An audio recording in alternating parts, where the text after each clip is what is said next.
This is a place a lot of people don't get to come. Backstage in the main dressing room at the Barrowland Ballroom in Glasgow. A couple of guys from Bombay Bicycle Club. Hey guys. Hello.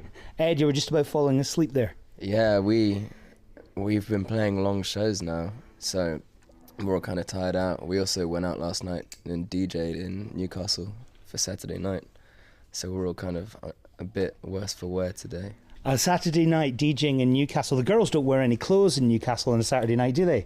No, they don't. I quite enjoyed that though.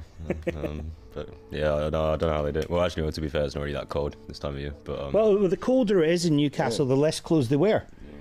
Yeah, we've been out and it's been below freezing, and they're still wearing their short dresses. I still think of Bombay Bicycle Club as a pretty new band, but you know, you've just released your third album. You have been pretty prolific, though. Do you see yourselves as quite prolific when it comes to actually putting the music out there? Yeah, we've released 3 albums in 2 years, which is, I think, more than anyone else has done in like a long time. I don't know.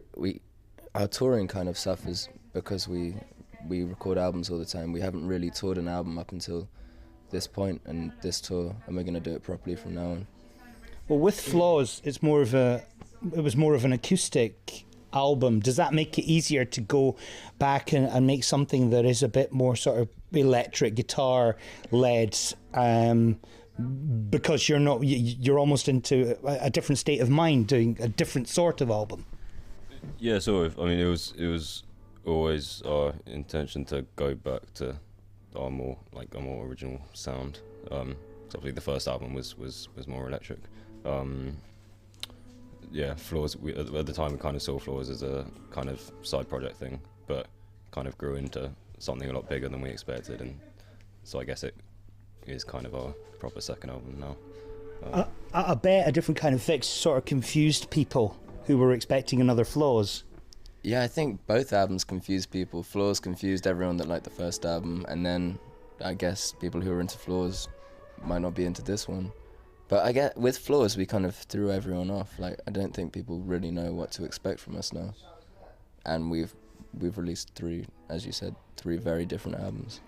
So when it comes to the live thing, it'll be quite a mix, and you know, people are never going to get bored of a Bombay Bicycle Club gig because it's not like every song sounds the same in the same sort of style. Yeah, exactly. It's nice to have the contrast. I mean, it's difficult to the really stripped back songs on Flaws. It's difficult to mix them in with like our electric sets because obviously it's such a contrast, and the crowd needs to be in a kind of different state of mind, I think, to like appreciate the 2 different things. But yeah, the more we've kind of adapted a few of the songs from Flaws, made them slightly more rocky, I guess, to fit in with the other songs. And yeah, so we're playing some of them tonight on this tour. Initially, you went down the independent route in terms of releasing your music, and did you set up your own label? What sort of an education was that for you when it actually came to signing a record deal? Did that mean you were more prepared because you'd seen the other side of it? Yeah, I guess we were more prepared. Well, at the time that we signed our record deal, we made our first album before signing, so we kind of had an album ready, and then we signed the deal. We didn't have any kind of input from the label when we did that, which is what we'd been doing anyway with the EPs and stuff on our own label. And they're really good to us. They let us do kind of what we want with making music. We have a lot of freedom. So I don't know, it's always been the same with making music and having a label or not having a label. So speaking to other bands, are you in a unique position then with that freedom?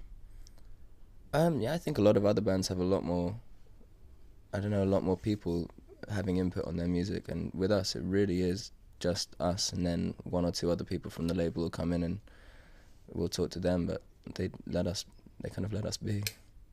Would you recommend that new bands starting out maybe do something themselves just to get music out there rather than hunting for record deals? Yeah, definitely. I mean, the whole process for us was quite slow, and I think that's turned out to be an advantage for us. I mean, we were a band for like 3 or 4 years before we got signed, and that period gave us time to grow. I mean, part of the reason why we waited so long to sign a deal was because we were still at school, and we felt there wasn't really much point in signing a deal while we were still at school, because it would have been difficult to commit fully to the band. I think there's definitely no rush to get signed as quickly as possible. I mean, you need the time to write good songs and kind of find your sound, I guess. Yeah. I guess whether you'd got signed or not, you would have put the first album out yourselves. Yeah. We had the album there, and it was just a matter of finding a vehicle to put it out, and we signed a record deal with that. I'm sure we would have put it out on Records or another label if they didn't. I don't know if they weren't interested. So the label becomes more of a shop window for the music, as opposed to actually something that you're totally in with. Oh, they do a lot for us. They really, really help us out, and we wouldn't be able to do any of this without them. But I was just talking about more the first album and how we had that before we did anything with them. But the label do a lot of stuff aside from helping us with the music. Yeah, because of course it's Alan, the chap from the label, that's taking this video at the moment. So you've got to say that. Well, see? Yeah. They help us out in many, many different ways. I was just saying that the label do give us a lot of freedom with making music. Especially considering it's a major label as well. It's Yeah, totally. But I think Island Records is quite sort of cool when it comes to major labels. For me, it doesn't seem quite as corporate, and it's quite an interesting roster, because nowadays a lot of major labels, it's just like something that puts the music out rather than having that sort of musical integrity. They've got an incredible back catalogue of all the old reggae stuff, all the old folk artists, and now they do have a very credible roster. They've got bands like Florence and the Machine, Mumford & Sons, people like that, who are really big and still make good music. And you guys do sound like an Island Records band. No doubt about it. If someone said this band are on a major label, listen to this album, what major label are they on? Island Records would be the immediate one. Where do you see yourselves musically? Because it's got that folk element, it's got that rock element, it's got that indie element. Where are you coming from musically? This is always the difficult question for everybody. Nobody ever wants to compare themselves to anybody else or anything. I never have any idea what to say when people ask that, to be honest. I see us described as indie folk by a lot of people, which I guess is a good term. I don't know. I'm guessing you'd buy your own records if you weren't in the band. Oh yeah, for sure. I buy my own records and I am in the band. Really? Do they not give you free ones? They give us free ones, but I still buy them. My mum buys them. Ah, brilliant. I was going to ask about the name. I wouldn't normally do that, but then it was when I spotted a couple of years ago an Indian restaurant in Edinburgh, and I saw the Bombay Bicycle Club, and I thought, oh, hang on. Oh, I thought they surely didn't name themselves after that place in Edinburgh, but it's a chain down south. It was a big chain in London. They've actually closed down now, so we eventually won that battle. So there was because this is what I was going to ask. There was a battle. There was. Oh, it wasn't so much a battle. There was just a restaurant with the same name. Right. And yeah, we took the name directly from the restaurant because we were lazy and needed a name. And they've shut down now, so you don't get those free curries for life. Down yet, have they? I think I know they're having troubles. I know, but I think they're still open. Well, the one in Hampstead has shut down. The one that you're actually named after has shut down. Is that what you say? Actually... Yeah, just to clarify that. Yeah. Don't want to get in trouble. We don't really surely mean curries for life, so it would be a shame if they've all shut down. They actually did take us for a free curry. The owner of the chain sat us down a couple of years ago and had a nice meal with us. Brilliant. If you'd called yourselves McDonald's, that wouldn't have happened.